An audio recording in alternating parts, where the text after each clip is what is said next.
There's a habit you have, a gesture, a word, a reaction that pops up automatically in certain situations. Something so subtle, so unconscious, you don't even realize you're doing it. But that tiny habit, it's spilling your deepest feelings to everyone around you. Maybe it's the way you cross your arms when someone mentions a specific topic, or how your voice shifts in tone when you talk about certain people. It could even be the way you glance away, or how your shoulders tense up in particular situations. Ever stop to think how many times, unintentionally, you gave away exactly what you were feeling inside? How many times your true emotions escaped through signals you didn't even know you were sending? Carl Jung said our unconscious always finds a way to express itself. And when we try to hide or repress our real feelings, they don't just disappear. They find other avenues, other ways to manifest. And almost always, those avenues are through automatic habits we develop without realizing it. The truth is, your body, your gestures, your micro-expressions are constantly having a silent conversation with the outside world. And that conversation reveals far more about you than you imagine. It reveals your fears, your desires, your insecurities, your passions. Everything you try to keep hidden, even from yourself. Think for a moment. What's that automatic reaction you have when you feel uncomfortable? How do you behave when you're nervous but trying to appear calm? What signals does your body send when you're interested in someone, even if you're trying to play it cool? In the comments, tell me, what's that little habit or gesture you notice yourself doing automatically? Maybe it's something you yourself noticed, or something someone pointed out. Share that little self-revelation with us. Today, you're going to uncover not only how these habits work, but mainly how they can be the key to understanding your own feelings in a whole new way. Because when you start observing these unconscious patterns, you gain access to a secret language your psyche uses to communicate with you. And that language, it can completely transform how you relate to yourself and others. To understand how this works, you need to know something fundamental about your mind. There's a part of you that never sleeps, that never stops observing, that never stops processing information. It's your unconscious, and even if you don't know it, it's constantly making decisions for you. Jung discovered that our unconscious isn't just a repository of forgotten memories or repressed impulses. It's an intelligent, creative system, always trying to communicate with our conscious mind. The problem is, we often don't speak its language. Think of it like this. Imagine someone inside you who knows all your secrets, who knows exactly what you're feeling at every moment, but can only communicate with you through symbols, gestures, and behavioral patterns. That's your unconscious psyche. When you repress a feeling, when you deny an emotion, when you try to convince yourself you feel something you don't, your unconscious doesn't stay silent. It finds ways to express the truth. And it does so through what Jung called compensation. Ever notice that the harder you try to appear confident, the more little nervous gestures pop up? Or that the more you try to show you don't care about something, the stiffer your body becomes? That's compensation. Your unconscious is balancing the equation, telling the world what your conscious mind refuses to admit. These automatic habits aren't flaws. These are your psyche's attempts to keep you balanced, to keep you real, even when your conscious mind tries to put on a show. Maybe when someone asks about your ex, you automatically touch your neck or fidget with your hair. Your conscious mind says, "I'm over it," but your body's spilling the tea, revealing those unprocessed emotions are still simmering. Or maybe when you talk about your accomplishments, you unconsciously shrink your posture, like your body's whispering, "I don't deserve this much praise." The key is understanding these patterns aren't betrayals by your body. They're messages. They're ways your whole psyche tries to keep you in touch with your emotional truth. Jung also talked about something called the transcendent function, the ability to integrate unconscious messages with conscious understanding. When you start paying attention to these automatic habits, when you start deciphering their message, something powerful happens. You begin living more authentically. Because here's the secret, these automatic habits won't just vanish because you ignore them. They'll get sneakier, more complex, find new ways to show up. But when you acknowledge them, when you understand what they're trying to tell you, you can start working with them instead of against them. It's like finally understanding the language your psyche has been speaking all along. And once you understand that language, everything shifts. Now I want you to do something with me. Think about the last time you were in a social situation where you didn't feel completely comfortable.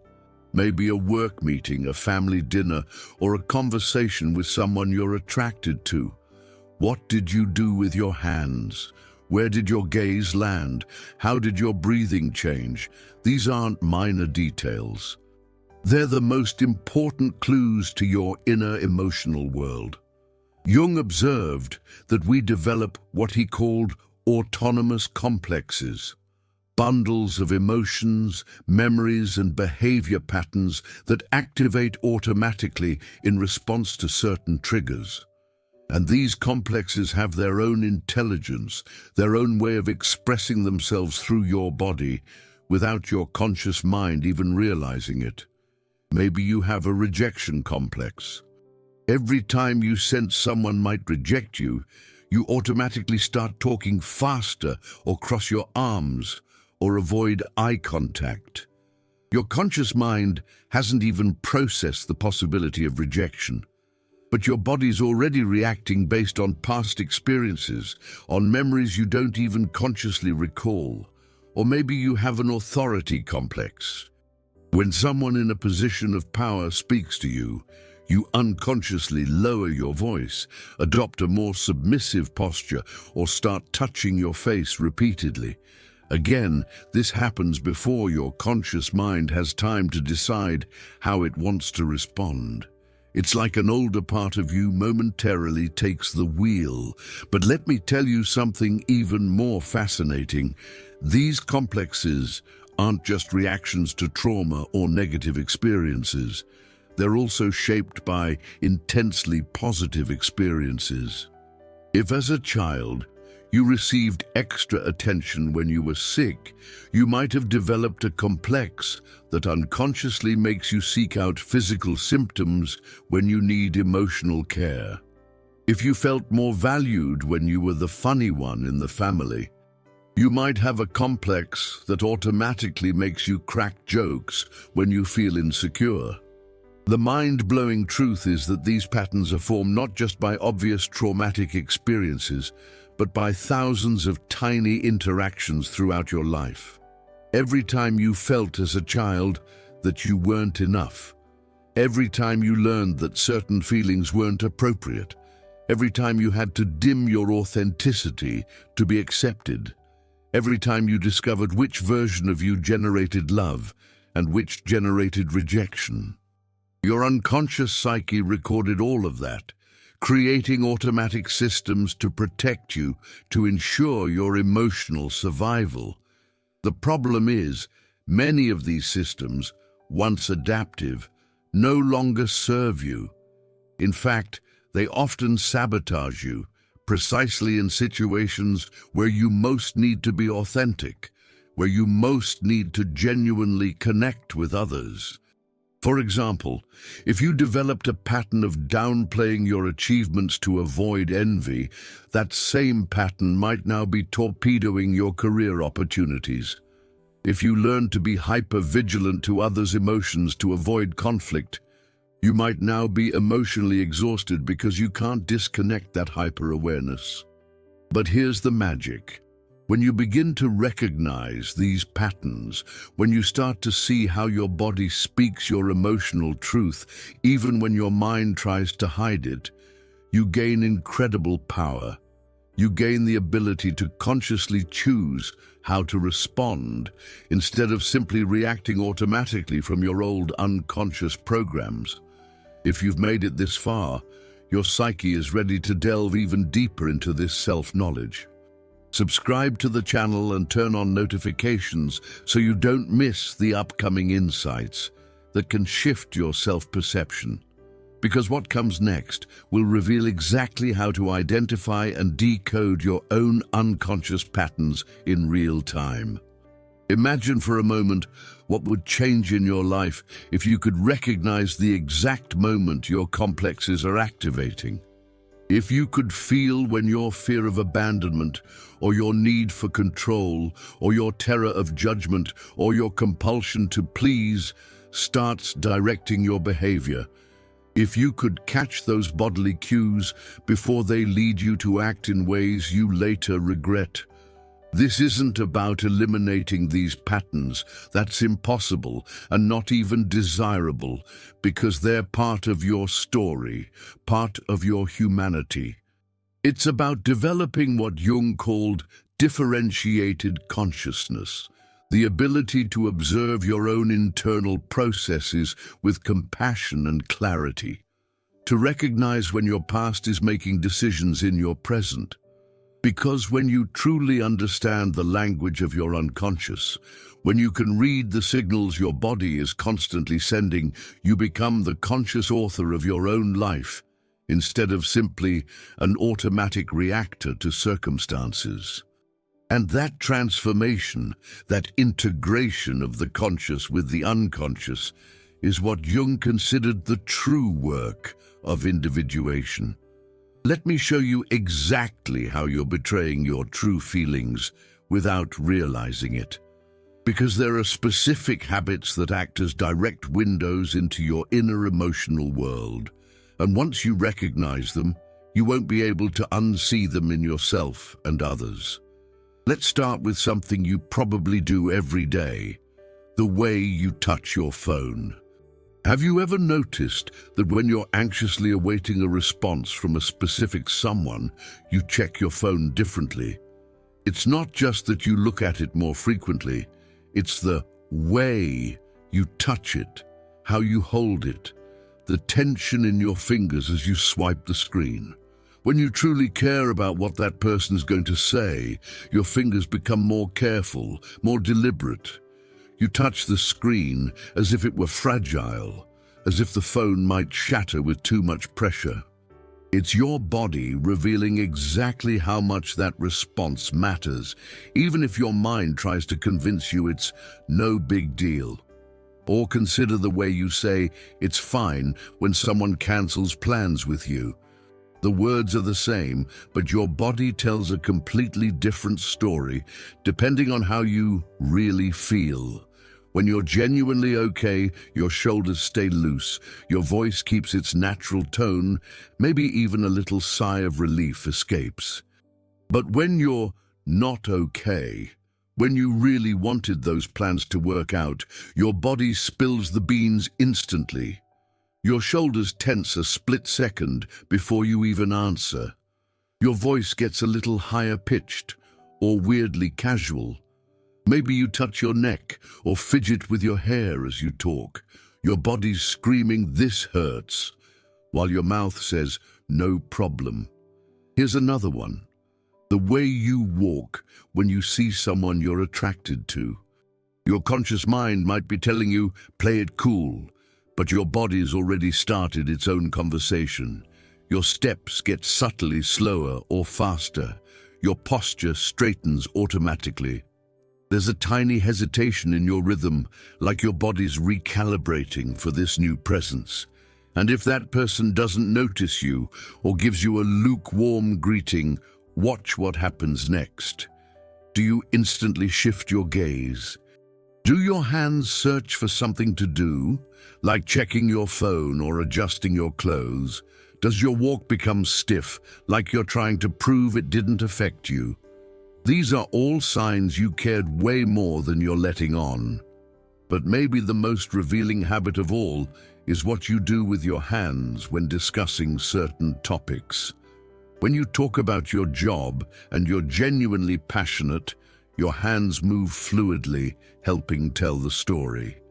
But when you talk about that same job and secretly hate it, your hands do something completely different. They stay still, hide in your pockets, or make tense, jerky movements. The difference is even more stark when talking about relationships. When you describe someone you truly love, you unconsciously bring your hands closer to your heart as you speak. When you talk about someone who hurt you but pretend you're over it, your hands create barriers. You cross your arms, put your hands on your hips, or keep them firmly planted in your lap. Even the way you eat reveals your hidden emotional states. When you're truly relaxed and content, you chew slowly, savoring the food. When you're anxious but trying to hide it, you eat faster, barely chewing, like your body's in survival mode, even if you outwardly appear calm. And here's what's absolutely mind-blowing. These patterns are so automatic, they happen before your conscious mind has time to censor them. It's like there's a split second where your emotional truth leaks out before your social mask snaps into place. People who truly know you unconsciously learn to read these signals. Your best friend knows when you're genuinely okay and when you're just saying you are. Your partner can sense when you're genuinely happy to see them versus faking enthusiasm. But here's the real power. Once you start recognizing these patterns in yourself, you gain an incredible tool for self-awareness. You can use these automatic habits as an early warning system to understand what you're really feeling before your conscious mind rationalizes or denies it. Now that you understand how this secret language of your habits works, I want to teach you something that can change your life: how to become a detective of your own emotions in real time. Because once you master this skill, you'll never again be able to fool yourself about what you're truly feeling. Let's start with what I call the body map of your emotional lies. Each person has specific body zones that activate when they're denying or downplaying their real feelings. For some, it's the tightening throat when they say, "I'm fine," but they're not. For others, it's the shoulders that imperceptibly rise when they lie about not being hurt. Your first task is to identify your personal alarm zone. The next time someone asks how you are and you know your answer isn't completely honest, pay attention. Which part of your body reacts first? Do your facial muscles clench? Does your breathing quicken? Do you feel a tightness in your chest or stomach, a vice squeezing the air from your lungs? But here's the fascinating part. These same patterns emerge even when no one's asking. When you're alone, dwelling on that situation that doesn't bother you, your body still spills the truth. That person you claim you've moved on from. Notice what happens in your body when they unexpectedly pop up on your social media. That job opportunity you weren't meant for anyway. Check the tension knotting your jaw when someone else lands it. A silent scream trapped behind your teeth. There's also what I call the emotional mirror effect. The way your body reacts when others express emotions you're suppressing. If you're secretly furious but denying it, your body will stiffen when someone else expresses anger, even if that anger has nothing to do with you. A visceral mirroring of a rage you refuse to acknowledge. If you're wrestling with sadness you don't want to feel, the tears of others will make you uncomfortable in ways you can't rationally explain. A phantom ache in your own soul. Your hands are particularly revealing.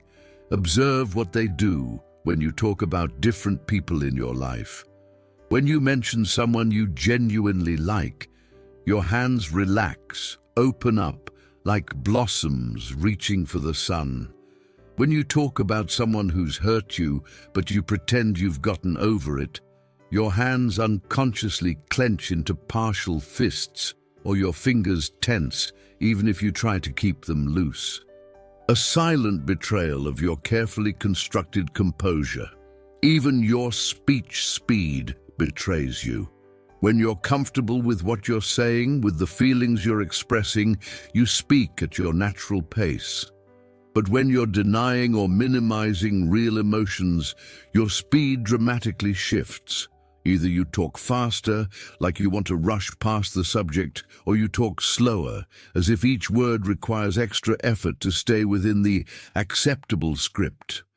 A frantic stammer or a leaden, deliberate drawl, both telltale signs. Your breathing also tells a story. Authentic breathing, when you're in touch with your true feelings, is deep and natural, a rhythm echoing the tides. But when you're in emotional performance mode, your breathing becomes shallow, controlled. It's like your body knows it needs to maintain a tight grip to keep up the facade. A desperate gasp for air in a world you're pretending to conquer. Here's a powerful exercise. The next time someone asks you about an emotionally charged topic before answering, pause for 3 seconds and scan your body. What's happening in your chest, your throat, your shoulders, your stomach? That quick scan will give you far more accurate information about your true feelings than any mental analysis. Listen to the whispers of your own flesh. Also, pay attention to what Jung called body language slips. Those moments when your body does something that completely contradicts what you're saying. Like when you say, "I love this idea," but your head makes a tiny shake of negation. Or when you say, "It doesn't bother me at all," but your arms automatically cross. The silent dissonance, screaming louder than your words. But perhaps the most powerful signal of all is what happens immediately after you finish talking about something emotionally significant. If you're truly in touch with your feelings, there's a sense of relief, of authenticity, a weight lifted, a quiet exhale of truth. But if you've just denied or minimized something important, there's a residual tension, a sense of incompleteness, as if a part of you is silently protesting, a knot tightening in the gut, a phantom weight on the soul. The key is to develop what I call compassionate curiosity toward these patterns. It's not about judging yourself for having automatic reactions, but about becoming fascinated by your body's wisdom. Every tension, every gesture, every shift in your breath is your internal system trying to keep you connected to your emotional truth. And here's the truly transformative part. Once you start recognizing these patterns in real time, you have the opportunity to do something different. You can pause, acknowledge what you're really feeling, and consciously choose how you want to respond, instead of simply reacting automatically from your old patterns of denial or minimization. This doesn't mean you have to share all your feelings with everyone all the time. It means you can consciously choose what to share and what to keep private, instead of being constantly at war with yourself between what you feel and what you think you should feel. And here we arrive at the most crucial moment of this whole journey. What to do once you start clearly seeing how your body betrays your true feelings. Because knowing these patterns is just the first step. True transformation happens when you learn to work with this information in a way that liberates you, instead of just making you more aware of your internal contradictions. The first thing you need to understand is that these automatic habits aren't enemies to be eliminated. They're messengers from parts of you that have been crying out for attention, acknowledgement, integration. When your body tenses up while saying "I'm fine" when you're not, it's not sabotaging you.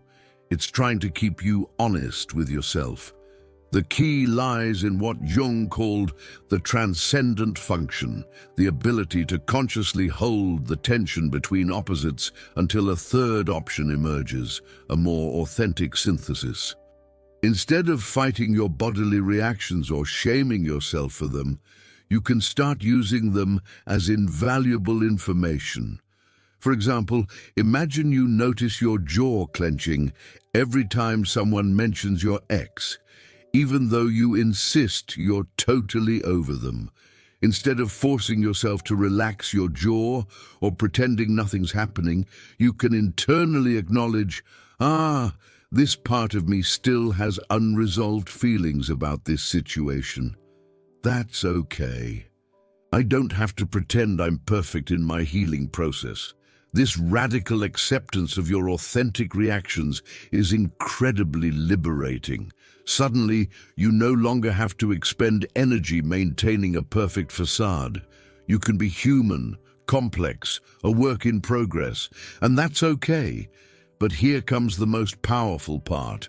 When you stop fighting your automatic reactions, when you greet them with curiosity instead of resistance, something magical happens. They begin to evolve naturally. That jaw tension when you talk about your ex might gradually transform into a small, sad smile that acknowledges both the pain and the growth. That stiffness in your shoulders when you feel insecure might become a deep breath that centers you. You also begin to develop what I call intelligent authenticity, the ability to be genuine without being impulsive, to be honest without being destructive. You can internally acknowledge that you're jealous without having to act on that jealousy. You can feel the hurt without having to lash out from that hurt. This is especially transformative in your relationships. When you're no longer constantly monitoring and controlling your automatic reactions, you have so much more energy available to be present with others. When you're not battling your own feelings, you can genuinely hear the feelings of others without triggering your own automatic defenses. And here's something fascinating. When you start living from this integrated authenticity, others unconsciously feel safer to be authentic with you too. It's as if your acceptance of your own complex humanity gives them permission to shed their own masks. But perhaps the most important thing is this: when you're no longer denying or fighting parts of yourself, when you can acknowledge and feel your real emotions without being controlled by them, you become truly free.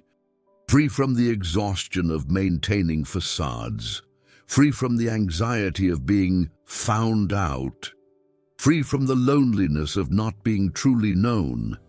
If this journey of self-discovery resonates with you, if you want to continue exploring the depths of your psyche and developing this more authentic relationship with yourself, be sure to subscribe to the channel and turn on notifications, because this is only the beginning of what we can uncover together about the wisdom of your inner world.